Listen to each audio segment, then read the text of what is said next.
अस्सलामुअलैकुम किसान दोस्त फोरम में खुश आमदीद। आज ਅਸੀਂ ਗੱਲ ਕਰਾਂਗੇ ਟੌਕਸੀਪਲਸ ਦੇ ਬਾਰੇ।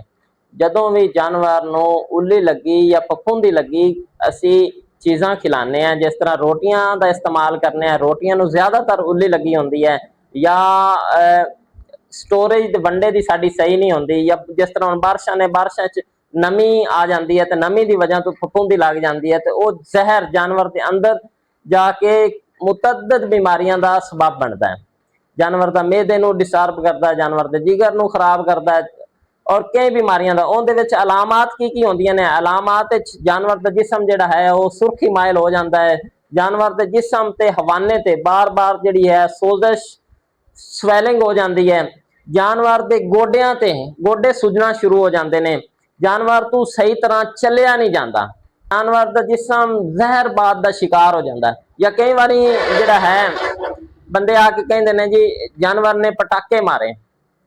ਉਹ ਇਹ ਛੁਰੀਆਂ ਪਟਾਕੇ ਨਹੀਂ ਹੁੰਦੇ, ਉਹ ਜਾਨਵਰ ਦਾ ਜਿਸਮ ਫਟਦਾ ਹੈ। ਜਾਨਵਰ ਦਾ ਜਿਸਮ ਪਟਾਕੇ ਮਾਰਦਾ ਹੈ ਜ਼ਹਿਰਬਾਦ ਦੀ ਵਜ੍ਹਾ ਤੋਂ। ਉਹਦੇ ਵਿੱਚ ਅਲਾਮਾਤ ਇਹੀ ਹੁੰਦੀਆਂ ਨੇ।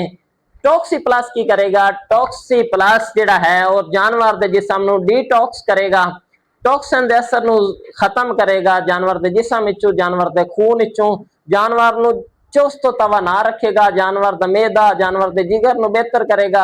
बल्कि कई बीमारियां के इलाज के दौरान ਉਹਦੇ ਨਾਲ ਤੁਸੀਂ ਇਹਨੂੰ ਸਪੋर्टिंग थेरेपी के तौर पर भी इस्तेमाल कर सकते हो। ਉਹਦੇ ਨਾਲ भी जानवर जल्दी रिकवर होएगा।